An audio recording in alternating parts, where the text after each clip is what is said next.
क्या आपने कभी सोचा है, इस संसार में जो कुछ भी हम देखते हैं वो असलियत है या सिर्फ एक भ्रम?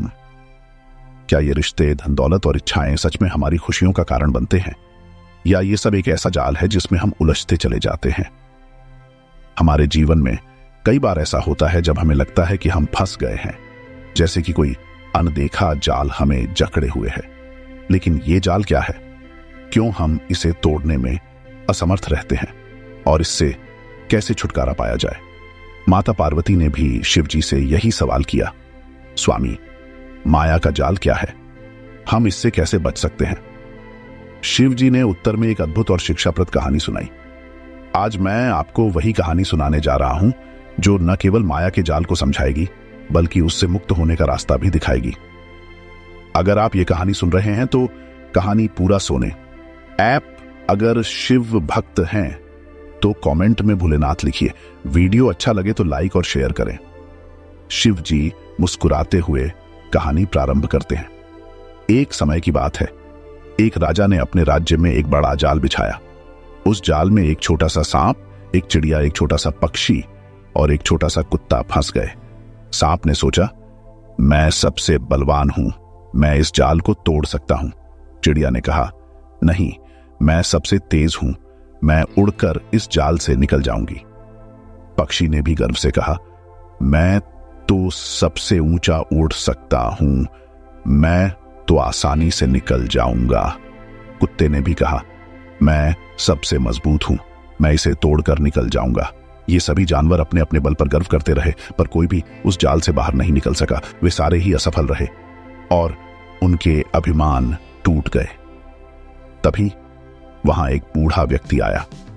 उसने सभी जानवरों को समझाया, तुम सब अपनी शक्ति को एक साथ मिलाकर उपयोग करो, तभी तुम इस जाल से निकल सकते हो। सांप ने जाल को कमजोर करना शुरू किया, चिड़िया ने उसे छोटा करने में मदद की, पक्षी ने उस जाल को थोड़ा ऊपर उठाया और कुत्ते ने उसे पूरी ताकत से तोड़ दिया।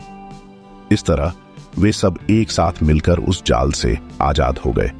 माता पार्वती ने पूछा, स्वामी, इस कहानी का क्या अर्थ है? शिव जी ने कहा, माता, यह कहानी हमें सिखाती है कि माया का जाल कैसे काम करता है और उससे कैसे मुक्त हो सकते हैं। अपने अहंकार को त्याग कर एकता और समझ का सहारा लेना आवश्यक है। जब हम अपनी शक्ति को सही दिशा में और मिलजुल कर उपयोग करते हैं, तभी हम अपने जीवन की कठिनाइयों और दुखों पर विजय पा सकते हैं। साथ ही सच्ची मुक्ति पाने के लिए ईश्वर की शरण में रहना और मोह माया से दूर रहना चाहिए। दुनिया की भौतिक चीजें हमें अपने आकर्षण में फंसा सकती हैं।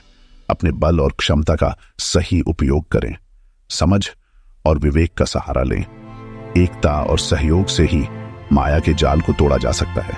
माता पार्वती ने गहरी सांस लेते हुए कहा, स्वामी, आपकी इस कहानी ने मुझे बहुत कुछ सिखाया। अब मैं माया का अर्थ और उससे मुक्त होने का मार्ग भली भांति समझ गई।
खुद को एक आर्टिस्ट के रूप में पहचानता था। उसने अकेलेपन को प्यार से भरा और खुद को समझा कि खुशी सिर्फ दूसरों के लिए नहीं बल्कि अपने लिए भी जरूरी है। उसने सीखा कि खुशी एक सफर है जो कभी खत्म नहीं होती।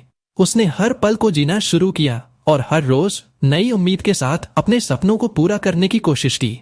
खुशी की खोज में रोहन ने अकेलेपन को प्यार और उम्मीद से भरा।